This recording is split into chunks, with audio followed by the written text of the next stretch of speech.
Okay.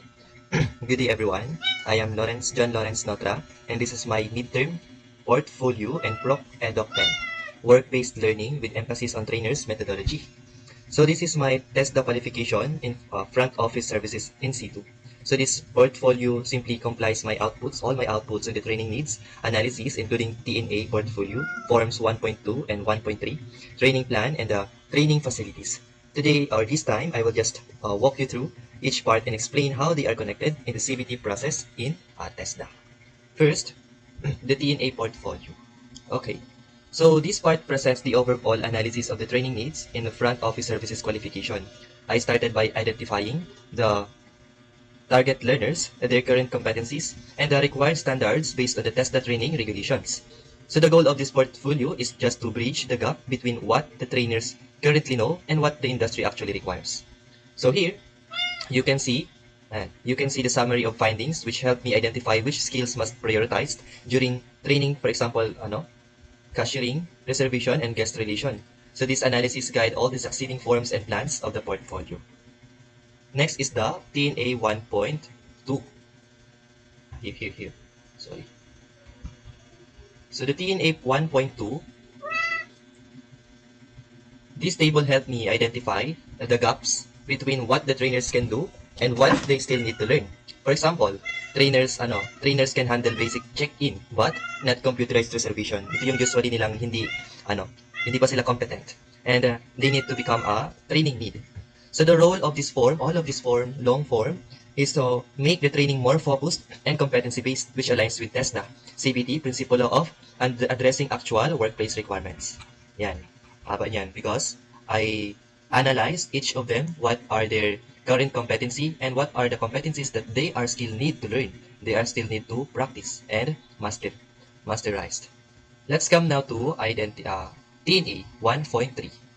So this TNA 1.3 summary, moving on, this summarizes the identified training needs and the specific competencies to be developed. Ayan. You will see here the training topics arranged according to priority and frequency of use in the workplace, such as handling guest requests, performing cashiering services, and maintaining front office records. So this form is just as a foundation for designing the training plan. Dito na natin malalaman paano mo ba i-design na yung training plan mo. Siyempre, dapat naka-align sa kung ano yung dapat pa nilang matutunan, yung mga competency na nahihirapan pa silang i-execute. Yung gagawin nating training plan, dapat naka-align dito. So, punta na tayo sa training plan. Sa training plan, ito na nga, this training plan, this is where I organize the training schedule and learning activities based dun sa mga competencies na kailangan pa nilang i-practice or i-execute ng mas mabuti. Ayan.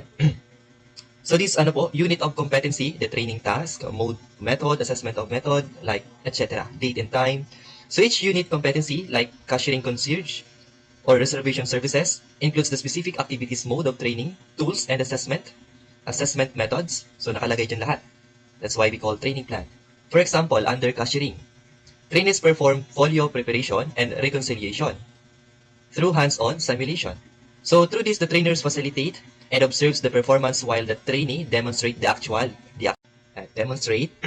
task again, applying the CBT and andragogy principles where learning is performance-based and self-directed.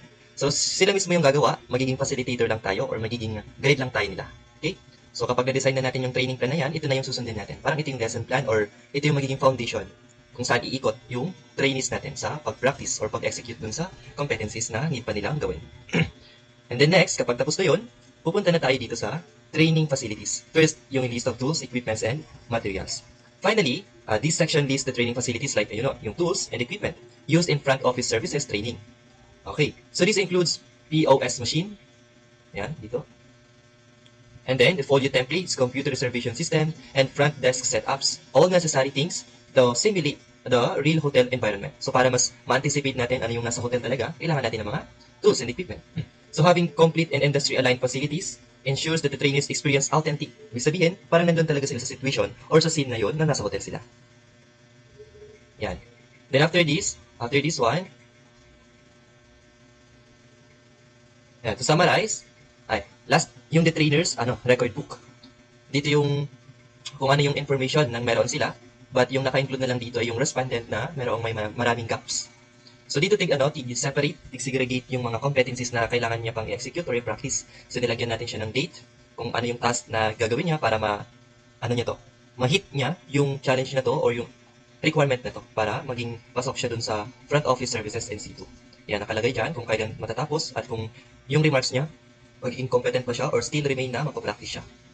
To summarize this portfolio, finally, we will go back to first page. Ayan. So this portfolio just presents how I applied competency-based training principles from identifying training needs to developing a plan and providing appropriate facilities. So through this, I learned that training should always focus on, actual performance and employability, not just knowledge. So that's all.